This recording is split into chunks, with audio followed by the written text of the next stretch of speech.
欢迎电视机前的观众朋友走进天津卫视的大型情感节目《爱情保卫战》，来看看今天请到的几位情感导师是谁？他们是青年作家文洁儿老师，欢迎；情感导师严品红老师，欢迎；情感导师曲薇老师，欢迎；情感导师陆琪老师，欢迎。来了解一下这对的基本情况，请看。你是不知道，我要不是二婚，我早和他离了。哎，我和他结婚之后，给他生儿育女的，本来以为看着他挺老实的一个人，没想到他一直在外面沾花惹草，对我一点也不忠诚。要不是现在孩子还小啊，我早就不和他过了，跟他过沟的。什么叫一直沾花惹草？我不是早就改了吗？为什么还总翻旧账呢？现在的日子他为啥就不满足呢？我认为他现在就是嫌弃我了，而且他也不老实啊。他就是贼喊捉贼。我和他结婚这一年，我做了多少次了？而且现在有啥好满足的？家里酱油瓶倒了他都不服啊，啥他都不管。既然改变不了他，那我就改变自己。我不过了还不行吗？今天谈不拢就离吧。我已经很努力在工作了，他就是嫌弃我这嫌弃我那，回家连口热乎饭都吃不上。为啥好好的日子就不往好过呢？还上这儿来了？硝烟弥漫的婚姻，来有请这对夫妻，有请。男嘉宾金先生来自辽宁，31岁待嫁；女嘉宾高女士33岁，来自辽宁，家庭主妇。有请两位，有请。欢迎两位哈，今儿是要来谈判的是吧？对。小片里说，只要谈不拢，我就跟他离了。对，必须。为啥呀？太受够了，就是这些年我跟他过这些年，一直在沾花惹草。每天都说我沾花惹草，我也不知道沾谁了，惹谁了。我怀孕4个月的时候，有一次我回娘家，我记得特别清晰。我想让他给我买东西，然后给他打电话2个小时没打通。我电话了不是没电了，我给你解释没有啊？他就是这样，有一大堆，你让我继续说呀，往下说呀。你说。然后我不就是两个小时没打通嘛电话呀，然后我就不打了。晚上等我回去的时候，我就是不经意的看见他手机了，就跟别的就是女生聊天，然后发一些小图片了。然后更可气的还有就是转账的红包，就比如520了、1314了，你说这正常吗？这正常吗？正常啊，同事之间很正常啊。520、1314正常吗？这个520这个数字我比较喜欢的。再说其实不是520，是52.0。那有啥区别吗？大伙都知道啥意思吧？啥意思啊？那就正常一个数字，我喜欢这个数字啊。行，那为啥要给女同事发红包呢？平时我们就这么闹玩开玩笑，比如说今天上班打赌什么输了，就发个小红包呗。哦，这事儿反正你认定是沾花惹草，是吧？我肯定是。他认定是稀疏平常。对。好，搁在这儿，接着说。然后就是我就回去就没有工作了嘛，后来我就开始就在家就是喂孩子纯哺乳，然后我不是二婚带个女儿过来嘛，然后当时我那大女儿6岁，应该是7个多月的时候，晚上吧，我带着我的2个女儿在大屋，她在那屋。然后我去卫生间的时候，路过我一看呢，他那个手机还在那个枕头边上正放着，那样的话对自己脑袋也不好啊。然后我就把他手机打开的时候，反弹的页面又是他跟别的女的聊天，不是那个女的了，是另一个人。聊的是什么？我找你来了，还有1个红绿灯就到了，马上交通岗了，还有5分钟。然后吃啥？我给你买的啥了啊？我今天好累呀。然后又给人买的吃的，买的零食，给人拿过去了，大概就这意思。3天。他全部都跟这个女的，就是下班就去找他，然后他那个时候是厨师嘛，2点到4点午休，2点准时去，4点准时回来，俩人在一起聊的都是一些就是这种花花草草的事儿，我都不稀得说你太磕碜呀。到我这儿啊。到你这儿了吗？不是，你解释呀。我解释，我跟他解释很多遍了啊。他看见我见面了，我根本没见面，就聊天，怎么了？哎，你能不能不要那么搞笑？你发的你俩的聊天，你俩的记录足以证明你俩在一起了，但只是我们不知道你在一起的画面是啥，好不好？怎么在一起？你说还有5分钟就到了，你出来吧，你下楼吧，亲爱的，下楼。我什么时候就叫亲爱的了？我就只不过说是我亲您下楼。我大脑不好使，我没有。我当时我没给你截屏，如果我截屏就好了，知道吧？你截屏有什么用啊？这根本就没有那个爱着。再说我们就见个面也没干什么，他在他家里都变成咋地了，知道吧？不是，到底见没见面？见过。刚才你说没见面，不是3天，他不是说3天都见了吗？行，就是你发现了这些事儿之后，你采取了什么措施吗？比如说，算了，这个男人我就不要了，我们就分开。我非常想不要了，当时我就把他怼醒了，我说你看看吧，然后他就醒了之后他就说啊，这不怪你吗？啊，你这些年嫌弃我啊，我不得找个人倾诉吗？再说了，我俩咋的了？我只是聊聊天，我聊天不行吗？反过来把他在婚内就是出现这样花花草草的事儿，还推卸给我，觉得我做的不够好。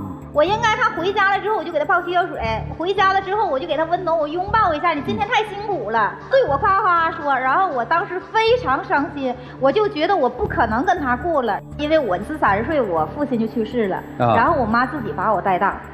我已经离过1次婚了，我不希望我再离婚，因为我的大女儿跟着我，肯定她不能像亲生父亲那样对待呀，她也总嫌弃我闺女这的那的。我没嫌弃。所以说我不想再离婚，但是没有办法了，我把他妈、他大姑的2个儿子，然后我都老姨叫来了。家族总动员。对他妈进来的时候，我还记得特清楚。我说你看啊，这是你儿子的聊天。完，当时他妈跟我说，去，别让我看。再说了，我说句话你别不耐听。如果说啊，你要是好样的，我儿子也不至于这样。不是，这是当时我妈这么说，后期我妈给没给你道歉？道歉有用吗？道歉你同意没有啊？那我现在往你身上啪一下泼盆水，我说对不起吧，你就说没关系呗。不是道歉，当时你同意没有？你不吵，这个事儿还没解决呢。反正我就是太无能了。然后当时吧，我还是怀孕呢。40来天，然后我也没有办法呀，然后我就把孩子扔下了，我一次之下呢就跟我朋友去出去玩了。但是一到黑天了，我就担心，因为这个孩子我没扔过，而且他妈和他根本就没带过1天孩子，我当时太惦记孩子了。完我又回去了，完一点的，他妈又给我道歉了，然后他又跟我说啥地来了，说你那的从此以后不地了，完我就又心软了。行，这不就可好了吗？总翻旧账，就这个事儿过去之后吧，还翻，以后就再没这些事儿了，是吧？对。好，那咱就不翻了。他还贼喊做贼，他之前跟一个男孩视频1个小时。不是你这玩意儿，你看，哎，就这玩意儿，我把图片我都带了，不信让老师们看看。你没证据，你有证据。我有证据，来看看。哎，你是不是有病啊？这是不是你跟人视频1个小时18分钟？是啊，这能证明啥？你告诉我。这能证明啥？证明当时我问你这个人是谁，你是怎么说的啊？你说这个人是我哪个女同事？其实这个人是你那个女同事吧？这怎么解？你跟别人那种暧昧的聊天，又转账发红包，我都没有给你拿这上说了。完，你这个你拿这儿说了，哎，你真是有意思，有病吧？这个1小时18分钟02秒，我们处这么多年，就在一起这么多年，跟我发10分钟视频，那是因为你特别极端，你自己咱样不知道吗？你当着孩子面，孩子都给你趴下了，你还在那跟我吵呢。你跟我发10分钟视频，你都嫌烦，你跟人家发1小时18分钟02秒，然后还解释不清。我跟没跟你说，因为我要说这个人是个男人，你就会生气，然后你就会把我想象成是你那样的人，然后你就会特别极端的跟我这的那的，把门锁上不让我出去这那的。当时我有点是害怕你了，包括现在我都不想跟你沟通，知道吧？行，不喊。这个人就是一个，我想就是因为孩子今年上那个小幼儿园了嘛，他自己也挺辛苦，现在他跑代驾呢，挣不几个钱，我家还有房贷，然后我合计挣点小钱，然后我们在一起的就是宝爸知道吧，就给我推荐的一个睫毛厂，然后我俩就是语音就是聊天，聊他教我怎么做怎么咋地的，然后他就问我这人谁呀，然后我就说一个宝妈，就女的，就是因为我把宝爸说成了宝妈，然后他就来气了，然后就可去调查为啥我要隐瞒这个事儿，我是不想给人家造成麻烦。行，说完了吗？我可以说两句，主持人啊，可以。你为什么非要加宝爸的微信？为什么不可以加宝妈呢？对吧？我也出去带孩子下过楼，我为什么没加宝妈？我不像你想的那么龌龊，你别自己是啥人推荐给别人，好不好？不吵。其实说白了，就是在婚姻内，彼此都不太信任对方，沾花惹草这点事儿，咱就放到这儿了。还有什么你想跟他离婚的理由？跟他离婚的理由？对，就是他们一大家子都不把我后来娶到他家，为他生儿育女，给他洗衣做饭，当人。这个字面的意思理解了啊，但背后的事儿还不太了解。怎么说呢？去年冬天12月份的时候，我得了一个病，非常严重，在我们当地的小县城呢，说呢必须得去大城市，因为有可能就保不住子宫。然后我俩去的时候，当时因为我俩没有钱。就1万多块钱，下午1点半做手术的时候，大夫说马上要续2万块钱那个手术费，然后我没有钱呢，大眼瞪小眼，我说你给你妈打电话吧，因为他没寻思我能听那么清楚，再说他也没想他爸会怎么说，他爸当时说的啊，为啥让咱家花钱呢？这挺寒心的啊。对，我心特别凉。来说说看，当时什么情况？是这情况吗？情况吧，不是这个情况，你跟我说，主持人啊。我上这胡编造谣来了。你让我说行吗？首先。他把什么事情都想得这么严重，就什么病他能需要摘除子宫啊？就这个病，他再严重他也不需要摘除子宫，在他眼里就是需要摘除子宫。我有一天我躺平了，你知道，我完事儿了。现在这个对于你来说最严重，剩下别的其他都是小事儿。现在你知道了吧？现在您摘除子宫了吗？就像我生孩子，我生完了，我躺那干了，你就坐我边上能打游戏，你就认为所有人都应该生孩子。再说你还跟别人生过呀？不，咱先把这件事儿说清楚，再扯其他的。当时吧，我确实是给我父亲打个电话，然后我爸说那不够怎么整？我也没有，因为我父母也农村的，他说我也没有啊。他说你这么的吧，他说找你表哥借，你表哥，我更来气，你表哥给我拿多少钱？5000，我就拿5000，再要2万，你给我拿5000，剩15000，我再跟别人去说呗。当时他对呀，我确实是跟别人说的。当时我跟我小妹儿刚买完车，又刚开了个店儿，二话没说给他发个信息，马上给我转过来。这就是我家人。也许家里面就是拿不出那么多钱，拿不出来这钱的话，你小弟再过3个月就马上交学费，交4万多都能拿出来，这是救我命的钱，你不能先缓和一下吗？再说我进去之后，我出来不是好人吗？我不可以还你吗？再说我是你儿媳妇，我没有他，我能得这个事儿吗？您要这么吵啊，还真不知道怎么回您这嘴了。哎呀，这个情绪我都非常忍着了，就在家我俩根本就是，但是他特别会装人，你看他装的多沉稳呢。他平时跟我说话都是这样。行，人家刚才自己也说了，人家现在还忍着呢，你心里是不是也有很多委屈？我咋没有委屈啊？你可以我太委屈了。你可以说到我上啊，6年吧，我帮他带了6年他那个孩子，他当初。哎，你俩这么不要脸，你咋帮我带我闺女用你干啥了？你告诉我。不让我说话。我说问你，我闺女用你干啥了？再说了，没有他我还不跟你呢。就是在你家住一个，就你养条狗也得给他个地方。不是，我当初跟你处男女朋友那时候，你跟我说你有这个事儿了吗？你说了吗？我骗婚呗。对呀，你没人说你骗婚。咱俩是不是有一个共同的朋友？是我同学，我发小，我俩从小到大认识的。他能不知道我是二婚吗？再说了，咱俩那个时候的关系还不确定，咱俩是不是相处2个月之内你不知道？2个月之后你是不是知道了？你知道了，是不是你愿意？我愿意是愿意。我是上你家，我跟你结完婚了，我生完孩子，我才说我有这闺女的吗？你能让人说话吗？他说的话我生气，就是有点伪造事实。我没有，人都没说完，怎么就伪造事实呢？他说帮我养孩子，没用他养。有没有这6年生活在一起啊？在一起呀，那不就是了呀？有没有付出情感呀？当时我愿意肯定是愿意的，但是他是这么说的，他说这个孩子啊不归我，就是抚养权在男方那边。我说那行，那我可以接受。他说咱们也不需要带他什么的，谁知道我跟他在一起，结完婚之后一直在我这这么多年，包括上学放学，就因为接他这个孩子，我每天我都是住。那是我干厨师，那时候干厨师，我4点钟上班，我都得请假去帮他接孩子，你知道吗？他还不知足，他父亲每个月给500块钱生活费，你就想象在市区500块钱够干啥吧？你说我闺女有的，你闺女啥没有？再说了，你老说这个，他说的是事实嘛，咱别再说了。是事实啊。那就说他还是养了。他还是养了的话，以后是不是我女儿也得报答你呀？我指不上他。行，你跟大女儿关系怎么样？我们关系可以哈。这个老大和老二应该打架对吧？打架。哎呦我的妈呀，又说来，哎呦，不是这个怎么了呢？一整就说，哎呀，你能管管你闺女吗？就咋地的，就偏心呗。对于老大我是什么都不说，什么都不管，什么都不问啊。他犯错误了，我也不去指，因为我怕他记咱们那个。对。然后我都让他去管，只有他在欺负我女儿的时候，我才会说2句，然后他就不乐意啊。他说你不就是偏向你闺女吗？怎么？其实我并不是，因为吧，我每天我需要休息。你偏向你闺女也很正常，没有，怎么会不偏呢？真没有，就是可以偏呀，兄弟。哎，你看看他不说那啥吗？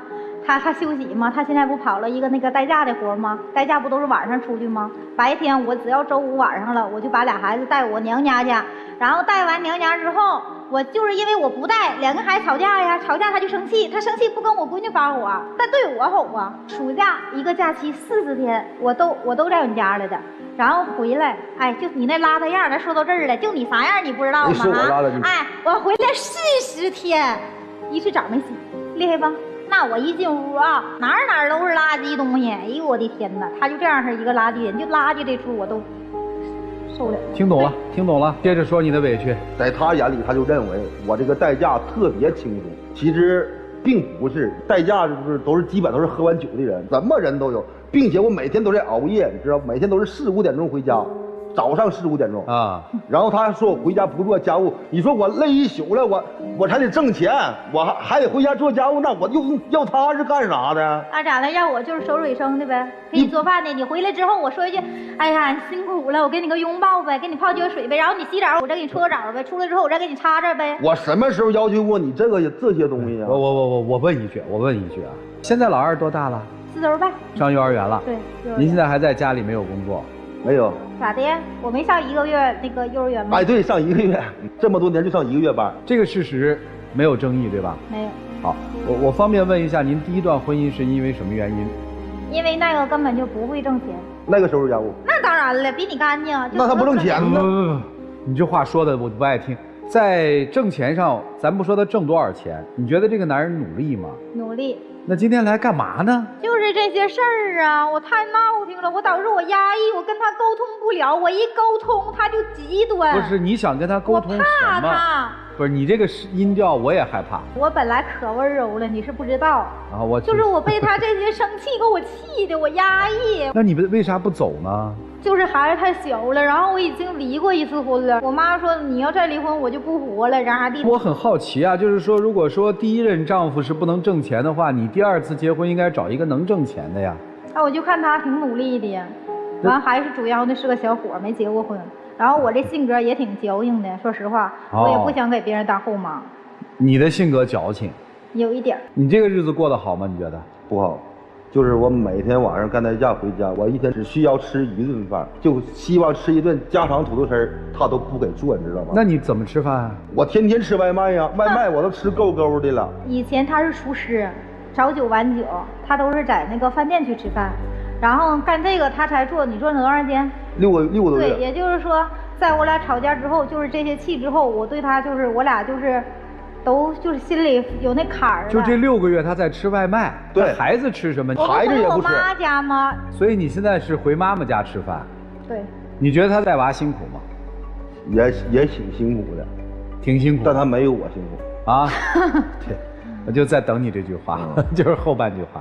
其实说白了就是双方都看不到彼此对家庭的付出嘛。啊。你还想过吗？为了孩子也是想过。别为了孩子，先为自己吧。给我做饭，心情又不好，对吧？又没得吃，对吧？又觉得委屈，考虑自己吧。如果没有闺女，这日子你还过吗？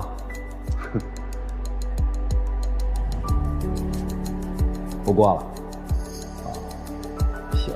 如果没有你妈妈说你要再离婚，我就不活了，这日子你肯定是不过了，对吧？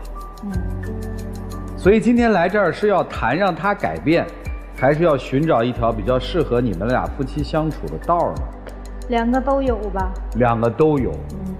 所以看到他们或者听他们在整个讲的时候，你会心里特别特别的难受。老师们帮帮他们吧，让我们一起进入丘比特问卷。就这位女士，你的情绪实在太不稳定了。你本事没什么本事，力气真的好大。我也是被他气的。别什么被他气的，你自己的情绪自制力差，你自己心眼那么点大，你什么事儿都当个事儿。第一段婚姻失败，为什么你不吸取教训呢？你第一段婚姻失败，你觉得那人没赚钱，那第2个就不挣钱了吗？人不要既要又要还要，你自己几斤几两自己不知道吗？到最后你只会把这些所有的负能量全部发泄到你2个小孩身上去。你今天选择把你人生所有的负能量让你的2个女儿去为你买单。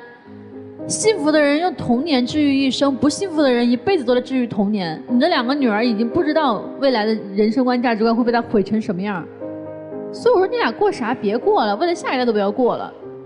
你应该做的是什么？你应该去提高一下你自己，提高你的认知。人就吃这个亏，你知道吗？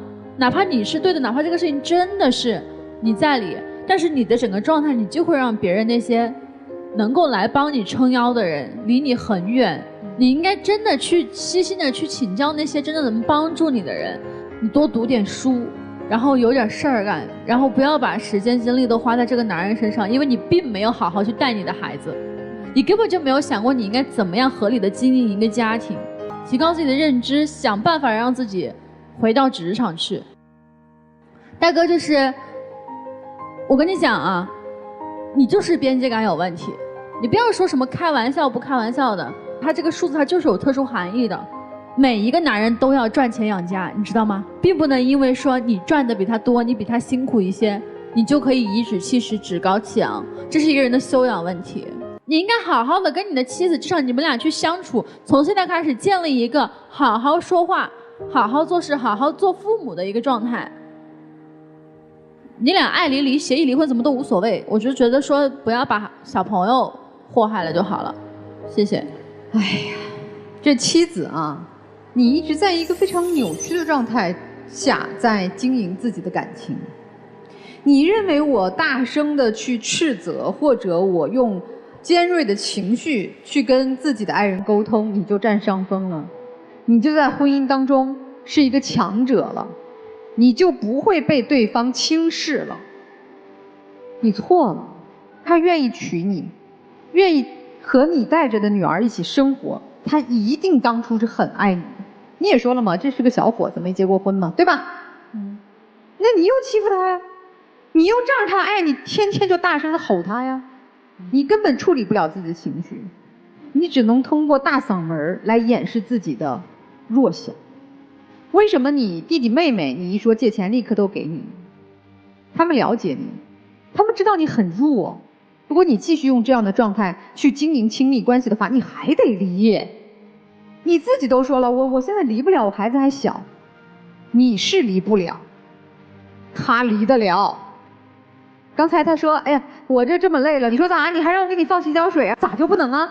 你想让一个人爱你，不离开你，给你提供好的情绪价值，对你表示忠诚，你得先做呀。他说他和你这大女儿关系还不错，大女儿也叫他爸爸，你以为是你养的好吗？不是，他自己知道，我如果再不讨好点爸爸，再跟这个爸爸关系好点，我们娘儿俩被扫地出门咋活呢？你女儿都比你成熟。夫妻之间想要和睦相处，重要的是婚后我们如何去好好的爱对方，支持对方，携手往前。当然生孩子做母亲很伟大，但是你就拿这件事情就永远顶在头上，我给你生了孩子，我给你的孩子喂奶，不是你的孩子。所以你今天的不痛快都是自找。这个男人我也不是说你就哪儿做得好啊，中间休息2个小时还要去人家家，孤男寡女。咱们做男人坦诚一点，做错事儿了认错坦诚，知悔知改。我也敬你是条汉子，在这儿真的是大言不惭的说，我啥也没干呀，我不就和一个女的聊了聊天吗？这对吗？过去的事做错了我们就承认，咱就是从头开始，咱就是一家4口好好过，没有二心，累了苦了回家看看小女儿，陪她玩一会儿，看看那么懂事的大女儿，咱的苦和累不就没了吗？说2句体贴老婆的话，她在家孤孤单单带着2个娃也不容易，这日子不就过下去了吗？你难你苦，你找外边的女性聊天，那你只能更难更苦，你明白吗？所以咱们有劲儿往一起使，别有劲儿跟老公撒气，别有气儿跟外边的女的聊天儿，你们就能过到一块儿了。我相信你们最初都是因为爱，好好过日子吧，别折腾了。其实我们每个人啊都会做错事情，做错了之后，我们就看怎么去纠错。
用本能在生活的人，因为你没有解决方案，遇到任何事情之后，你除了尖叫之外，你不知道该怎么办，然后你会发现你和他之间所有遇到的这些事儿，你从来没有想过这个事情我应该怎么样去解决这个问题，或者说我应该下一步应该怎么样去制约，怎么样去规范，没有的，就你所有的反馈都是直截了当的尖叫。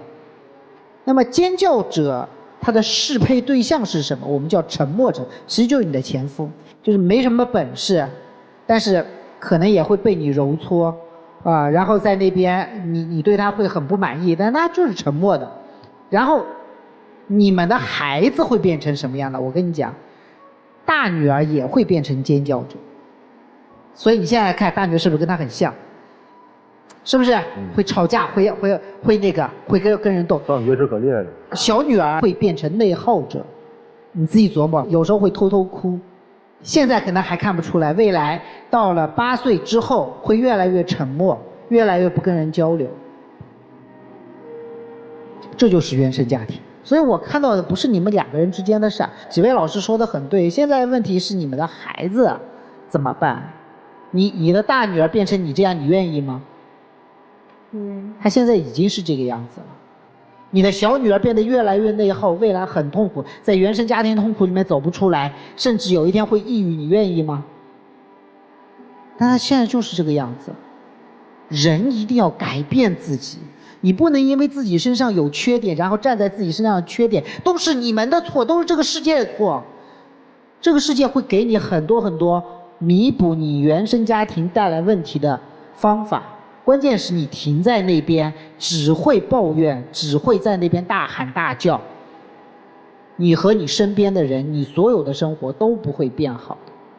至于你，如果你对他但凡还有一点点感情的话，我建议你把他带到社会上面去，让他去学习一下，他哪怕稍微再提升一下认知，对于子女的教育可以来听我的课也可以，或者让他到外面去上点学也可以，哪怕去学个技能也可以。他的性格各方面必须得到调整，你要不得到调整，你俩孩子就毁了，完完全全的毁了。至于你在外面那些花花绿绿的事情，你自己想明白，你真的受不了他，就真的跟他离婚算了，带上你的小女儿走，至少你还能救一个。就这样。谢谢陆琪老师，可以加一下陆琪老师的微信公众号，然后还有一些课，老粉陆琪老师还会送一些课。现在有很多家庭是先生一个人在外面去挣钱，这个事儿你是不能说的，你心里都不应该有这个念想，你知道为什么吗？这种念想就好像他天天抓着你曾经的沾花惹草说事儿是一样的，这都是人类的最软的东西。相爱的人怎么拿彼此最软的东西去刺激自己呢？其实我要送给你们夫妻就送一个字儿：忍。什么叫忍？因为他的改变是需要时间的，是需要社会化的，是需要接受教育的，所以这段时期你应该是忍耐忍受的帮助。能听得懂吗？听得懂。你同样需要忍，你要忍的是什么？要忍的是你心里那种无助感，不能四处发火，包容一些，这是你娶的老婆，要不然就果断一些，选择在一起，为了你女儿，你要去改变。很多人就委屈嘛，说为什么要求改变的是我？我们只能要求能量更大的人去做改变，因为你变起来更快更容易，你得拖拽着他往前走。以后不要吵，好吗？好的，谢谢2位，来一起进入真情60秒。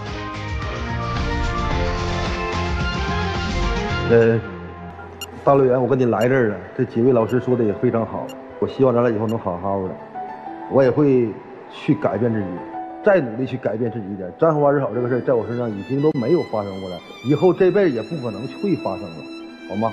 我还会努力去继续做我的工作，还会好好养你们娘仨，行吗？但是你就是家里那么邋遢，你天天就啥都指我肯定做不到。就是你必须得改变，你要不改变的话，咱俩还得像现在这样。邋遢这个事儿我已经在改变了，不是吗？你看现在。但是你改变的话，也是就是，把垃圾袋放到那个桌子上你没扔过呀？那以后我就把垃圾袋拿到楼下不就可以了吗？对吧？反正就是，哎，妻子，你知道我们在下边说啥吗？说你没救了。他邋遢，你不能帮他收拾呀。他邋遢是今天邋遢呀，你嫁给他时候他不邋遢呀。还敢说这事儿呢？想好，没有那个能量你就别出来，不要逞英雄。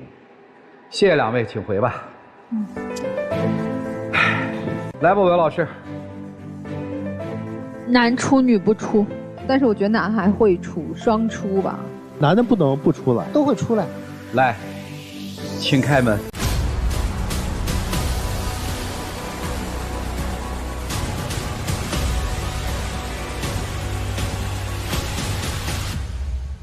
他走了，这结果你想到了吗？想到了。哦，想到了。为啥？看来还是夫妻了解啊。我感觉他吧，可能还会这样的，就是每说话大声吵，他不吵不会说话。反正我感觉我现在能量正像那个赵老师所说的，我现在能量挺满的，我感觉我还能给他们3口人幸福。行，你要愿意，你就继续这样。但是我给你的建议啊，你得想办法。你这种对抗是没有用的，你跟他这么对抗只会激化矛盾，好吗？谢谢你啊，加油，请回。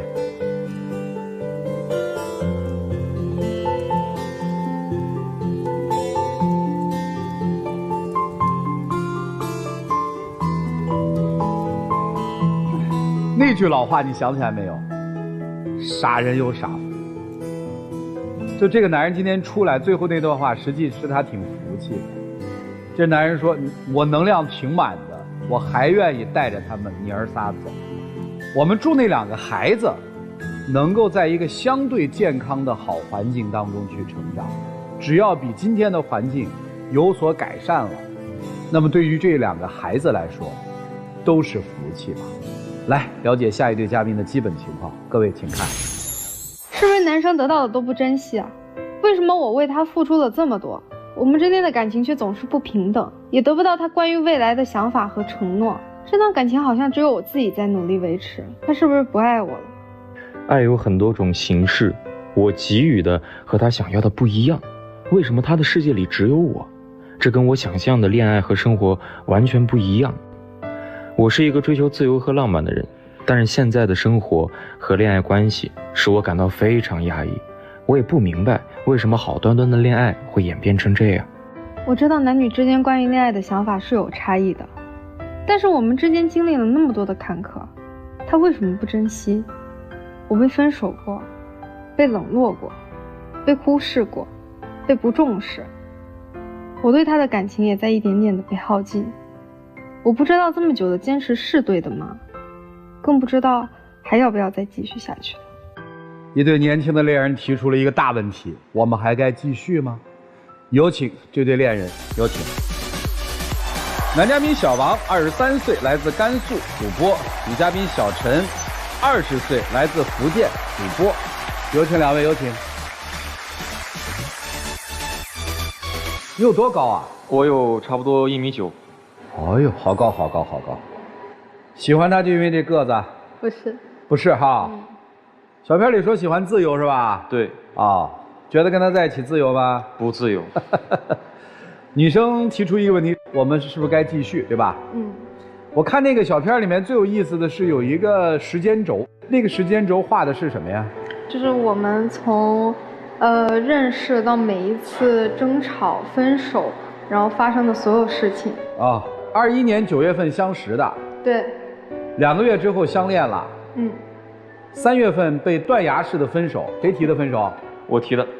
为啥？因为我和他是在学校里面认识的，然后因为我爸妈不继续支持我上这个学校去学这个专业了啊，所以没有办法，我只能要和他保持异地了。但我觉得这样的恋爱是不长久的，所以我和他提出了分手。退学异地。对。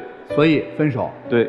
那为什么8月份又复合了呢？5个月之后，这段时间我一直在给他发消息啊，因为他太突然了，他提出的这个分手，就对我来说是在我们热恋的时候毫无征兆的提出的分手啊。然后我肯定就第一次谈个恋爱，肯定是舍不得嘛，而且这是初恋。对，而且他提的特别莫名其妙，没有任何征兆，就是上一秒还高高兴兴的在打电话在聊天，下一秒就跟我提分手了，让我一直以为是我的问题。然后我就一直给他发消息，然后发了一段时间之后，我们才算是慢慢恢复了联系。然后他跟我讲明了原因，他也知道就是说我第一次谈恋爱就可能就是太在意这些了嘛。然后我们就有一搭没一搭的聊，后面就可能就是感情又有点回温了。他就跟着我一块儿就是去北京嘛，我去上学，然后他在那边发展，然后我们就提出了复合。还挺有意思的，他们的爱情的花期是4个月，你看啊。8月份复合了，到同年的年底，就4个月之后再次被分手，又是你提的？对。为啥？因为当时的情况呢，是我在北京的酒吧驻唱，工作压力呢也是比较大的，然后平时睡觉的时间都有点不太够了，然后他可能就是那段时间心情也不太好，就是可能需要的情感或者说情绪方面需要我陪伴的多一点。但是我那段时间说白了，觉也睡不好，饭有一顿也没一顿的，时间太不够了。反正倒是挺坦诚的，就我给不了你，我就走开嘛，是这意思吧？对，同意啦。我觉得他一点都没有在意我的感受，因为我本身就是心理状况不是特别好嘛，然后在经历第一次断崖式分手之后，就是特别没安全感，那段时间又刚好我母亲刚刚去世嘛，状态就特别差，那天他提分手是因为什么？我也知道他很累，所以我也是理解他这一点的。然后他那天下班之后只给我发了一句我下班了，然后就一直不回消息，不管我怎么问，我跟他说我也挺担心你的，毕竟那么晚了，我一直在跟他说，但是他说了一句下班了之后，也没跟我说到家了，也没跟我说睡了，什么都没有讲，一直到了第2天的下午都没有回我，一直到傍晚的时候，他差不多要去上班了，他才回了我几条消息。懂了，其实就是那个时候面临着母亲去世和男朋友提出分手的一个双重打击，是这意思吧？你们分手过几回啊？挺多的，就一直分分合合。我们这时间轴不看了，前面的大概有所了解了。就每次都是你提是吗？对。为啥？你告诉我一个理由。其实他给我的感觉就是在控制我，我的生活中没有自由了，搞得我，哎呀，整个人就是很压抑。那每次是谁提出的复合呢？我。现在是个什么状态？现在就是因为他父母生病了嘛，我就跟着他回去，因为我状况也不是很好，所以我就先休学了嘛。可能就他刚回去吧，就挺多朋友。回哪儿？就回兰州，然后毕竟去外地那么久嘛，挺多朋友都想叫他出去玩。就是我们刚回去第1天，正常情况下，不管是朋友也好，还是什么也好，应该都知道，他带着女朋友回来了，而且那么长时间没回家。那应该陪父母，应该陪女朋友，这些都很正常嘛。但是他回去第1天就有一个异性朋友一直叫他出门，连着叫了好几天。我们那一次吵就是因为说第3天的时候还在叫他，然后那天我们是刚看完演唱会，那个异性朋友又叫他去他家玩，他就把我一个人丢在一个陌生的街道，不管我了。他说的这些东西啊，我在这听的其实也挺可笑的。你在那个朋友前面加一个异性，你就可以戴着有色眼镜去看待我的朋友了吗？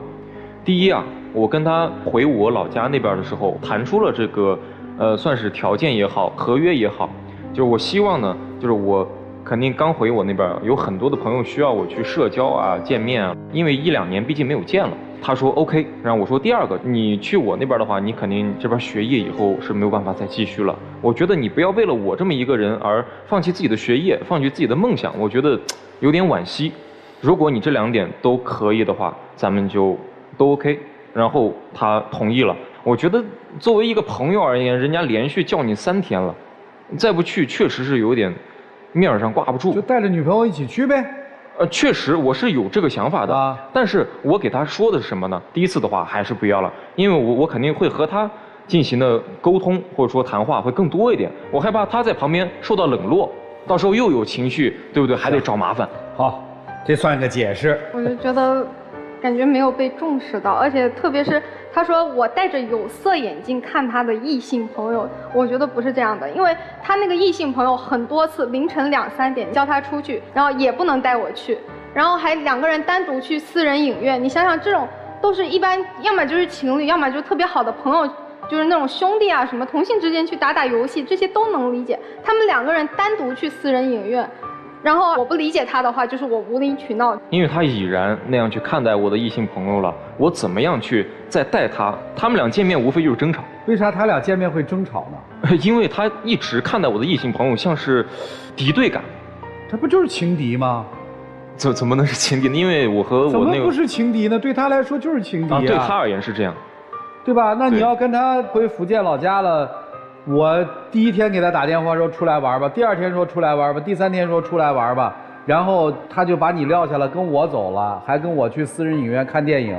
我说我们俩就是普通的异性朋友，你信吗？我是可以接受的。他跟异性就是没有边界感。行，知道了。然后呢？然后呢？那段时间他就对我特别的冷落，就是我能很明显的感觉到，就是他不想跟我讲话，就觉得我在压迫他、禁锢他。然后那天真的觉得特别委屈。因为我一个人到这个城市，我什么人都不认识，大半夜的，好像3、4点吧，他跟我说有一个我所知道的一个朋友叫他出去，但是他骗我了。我看到他的消息，其实是一个异性，但我不知道是谁，但是他在这件事情上撒谎了，他骗我了。然后我就同意他去了嘛。可能因为我状况也不是特别好，我就也想出去走一走、散散心。然后可能因为就是整个人状态不对，出了点意外，腰就是受了点伤嘛，然后就一瘸一拐的自己一个人跑到医院去，然后那个医生就开始在问我，就是说怎么一个人过来这么晚了，怎么这样，就是类似关心的话语嘛，就弄得我特别的委屈。我后面给他打电话是因为就是医生叫我去拍片子，那会儿差不多5、6点吧，打电话他也不接，消息也没回，一直到了那一天中午的时候他才回我消息。我跟他说我希望就是他回来陪陪我，因为我那会儿腰就特别疼嘛。他没有，他说他不回来，他一直到了再隔1天的中午他才回来的。确实有点冷漠。因为什么呢？他平时给我的那种更多的感觉已经不像是女朋友了，更多的像是一种父母能管着你的那种关系了。我感觉这种关系就已经很压抑了，所以我那段时间也是属于我自己的低谷期。我真的不想和他多说一句话，而且那天刚刚好有一个朋友叫我出去。但是出去了之后呢，也就无非见个面、唱个歌的事儿，然后我就回我爸妈家了，不想打开手机看他的那些消息。第2天中午的时候我情绪稍微缓和了一些，也知道了这个情况之后，也立马陪他去了医院了。反正这个解释就解释了吧，你接受就行。他回来之后，隔了2天，我们就是稍微聊了一下。我说，既然你说你是因为状况不好才这样对我的，那我给你时间。然后他居然提出了说是那我们再过个1、2年吧，过个1、2年，如果还喜欢对方的话再在一起。我觉得那这不就耗我时间吗？那我怎么知道就是等待你的这1、2年里面你会不会喜欢上别人呢？然后我就说，人家这意思不就分手了吗？你这姑娘傻呀！不对，其实我就是想和她分开，然后告诉她，她的生活中不只有我，让她去接受更多的各性各样的人。这恋爱还谈出了教育意义来了，你看。然后我就说，那我就先回家待个1周嘛，你也好好冷静，我们都好好冷静。如果我们分开的这一段时间，你觉得你就是想跟我分手，你就过不下去了，那我们就彻底分开，也不要再联系，不要什么1年2年了。然后我说，如果你觉得我们还能在一块儿的话 ，OK， 那我们就互相把自己的状态调整好，我们就好好在一块，就不要搞这种什么冷暴力什么乱七八糟的了。后面我就回去了之后呢，他可能也是缓和了嘛，然后我又认认真真的聊了一次，然后就觉得就是可能还有爱吧，就还想继续走下去。复合了？对。哎呀，那1周突然想明白了，还是他好吧？其实我就一直希望给他机会，从他身上看到改变，但是一直就是没有。我的天哪，这得多强大的心理，就这么自信。后面我们不是就是也见家长了嘛？见了家长，我感觉我们应该去考虑以后了。您这学不再打算上了，就一修到底了。我没有想好，因为我真的个人状态那会儿就特别的差。好。然后中间就发生了一个挺大的一个矛盾点啊，就是他那个异性朋友又叫他去了嘛，因为已经特别多次了，而且还总是半夜呀什么的。那一天让我特别忍无可忍。然后呢，我前一天也知道了他们要出去，也看到了地点嘛。结果第二天下了特别大的雨，然后我对象也说了，下这么大的雨，要不改天嘛。但是那个女的就特别强硬，就说，哎，你必须来，大不了我给你报销车费，给我一种就是就算地震了你也得来，你不来就不行的那种感觉，就让我特别难受，很压抑。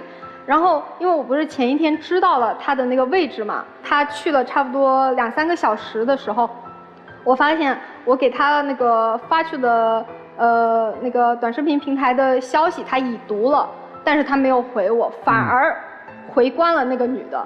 然后我就真的一下就是可能情绪有点上头了，我就想到了昨天看到的那个位置，我就打车过去，我要找他，但是他就跟我又提了分手。打车去了？对。去了以后他们在哪儿啊？就在酒吧嘛。你受不了了，你提分手了？对，因为第一啊，这个地点不是我告诉他的，是他偷看到的。第二，不仅是我和我的那个异性朋友在场，还有他的其他朋友都约好了今天呢。但是过了差不多2-3个小时左右啊，他给我在手机上发了个消息，他说我到了。我说你到哪儿了？他说到门口了。我说哪的门口？他说酒吧门口。我当时真的特别难以接受这种行为。就提出分手了。对对对。接受了吗？没有接受。就一路拖到现在啊？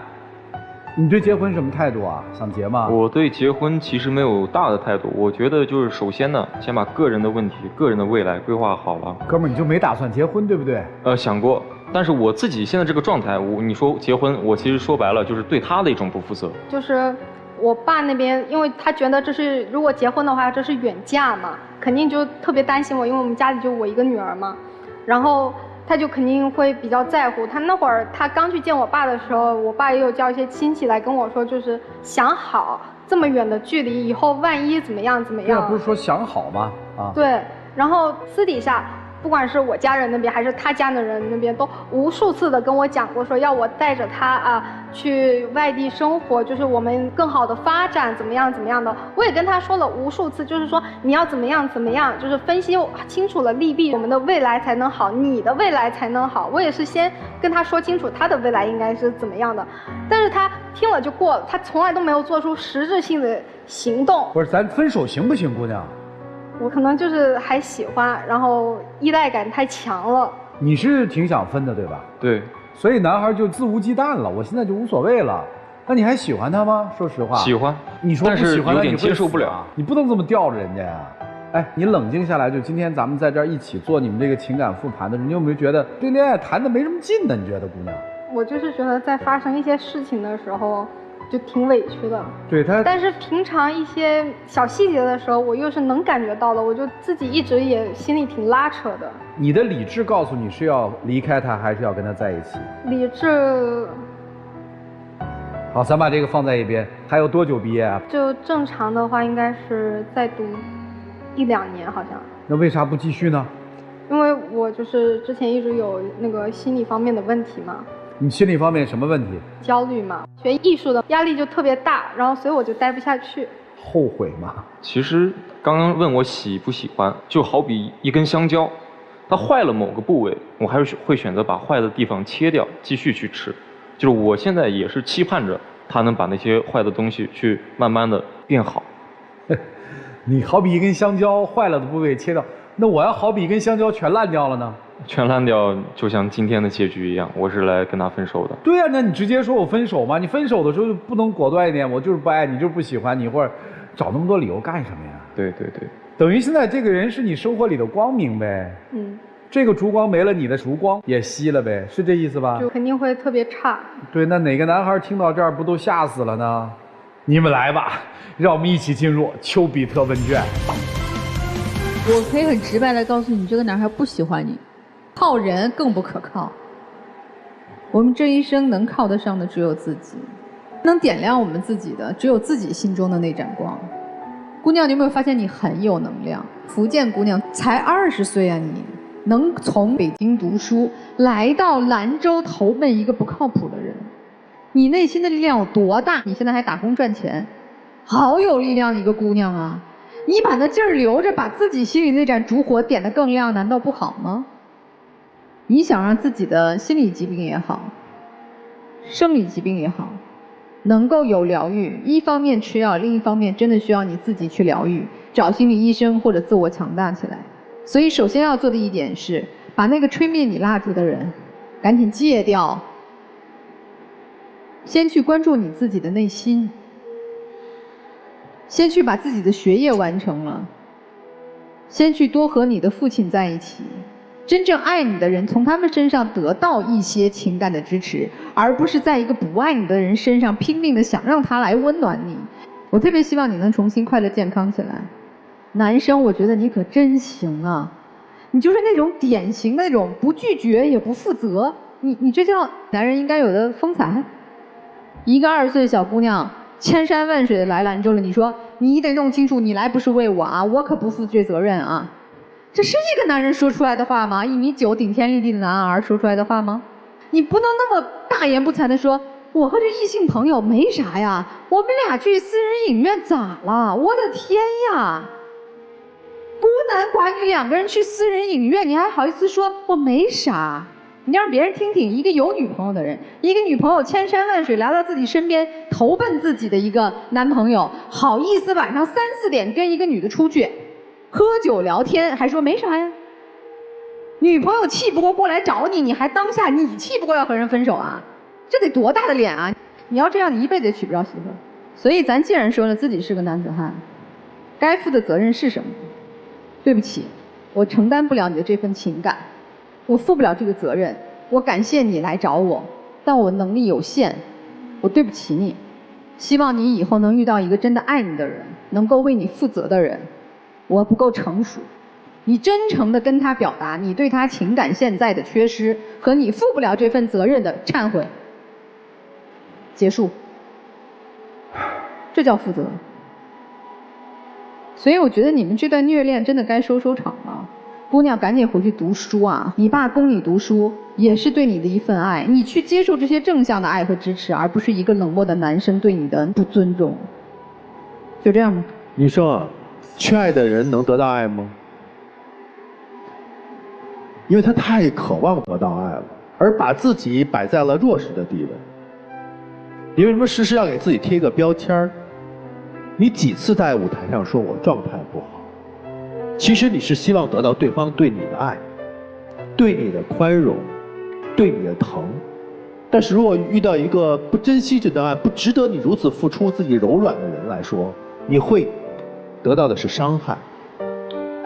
因为他根本就不愿意去关注，不愿意去关心你，他根本不愿意做你的光。可能一开始他觉得自己很有价值感，但慢慢他觉得累了，因为这份爱很沉重，你给的太重了，你顶得太紧，他没有这个力量接住你。从这个角度来说，其实他在被你伤害，能够治愈自己的只有自己。刚才杨老师说的很好，你是很有力量的，靠自己去规划一个健康成长的路，从学习到慢慢跟自己和解。男生啊，你其实挺累的，你接不住他那就走，明明白白的说，别拖着，否则你就不善良，你再伤害他，果断一些吧，分手吧，就这样。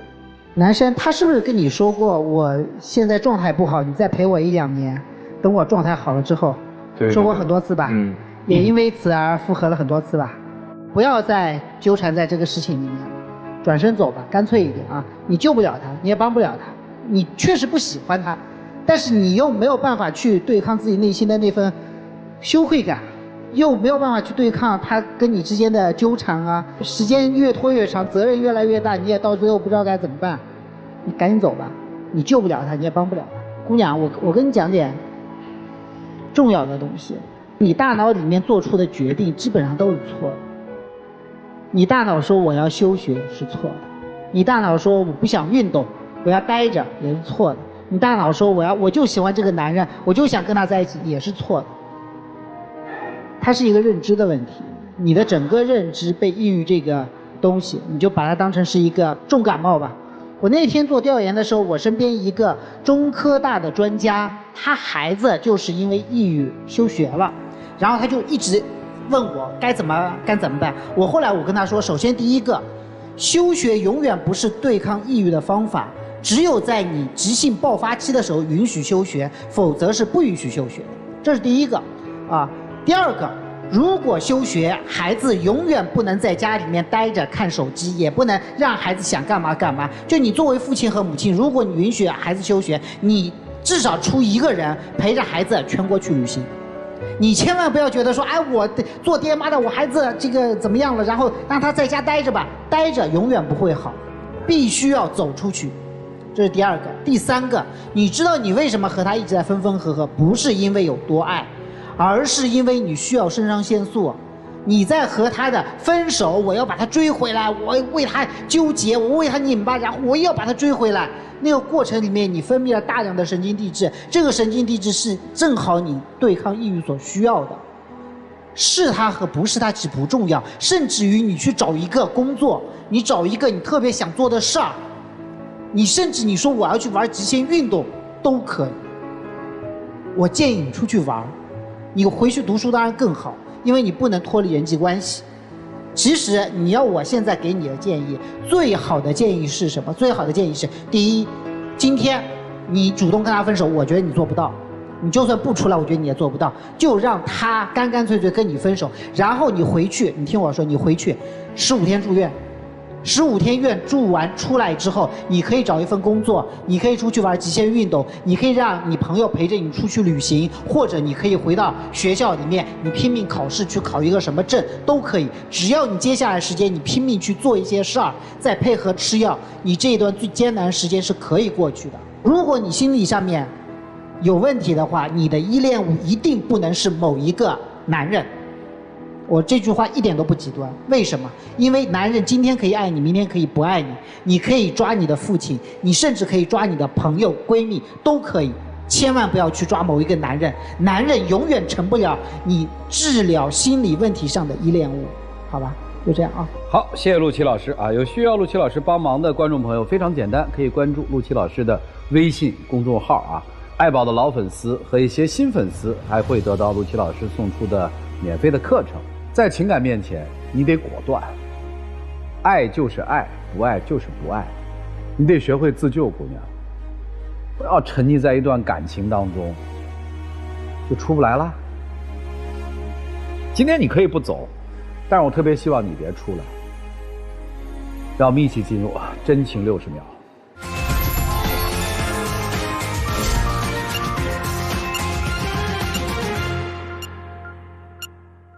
其实呢，我又好好听了老师们的发言，然后我自己又好好想了想，我希望的还是和你走下去，但是我希望你真的能改变一下，就像我所说的那根香蕉一样。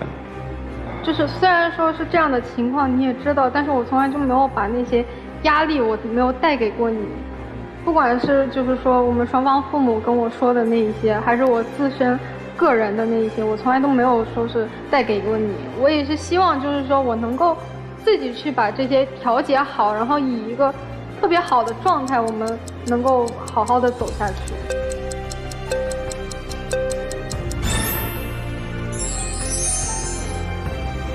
我都慌了，你知道吗？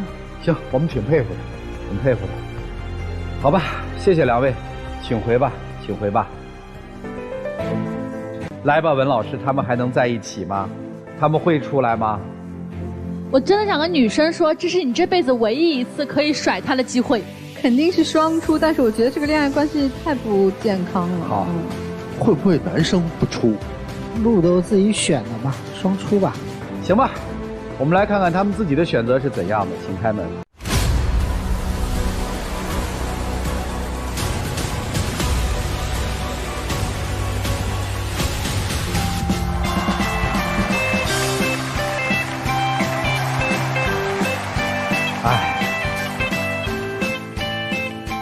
是不是我们都肤浅了？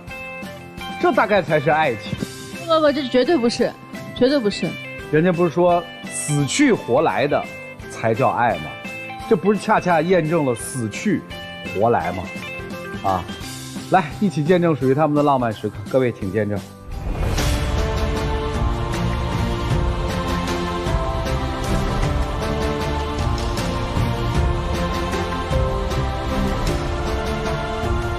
行，请亮灯。请回2位，谢谢。请回。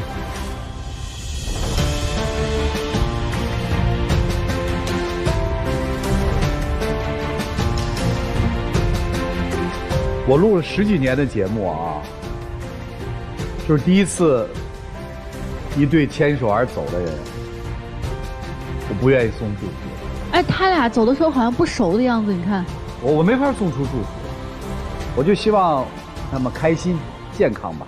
再一次感谢4位老师今天做的精彩的人生分享，也谢谢电视机前观众朋友的收看和陪伴。我们下期节目再见，谢谢大家。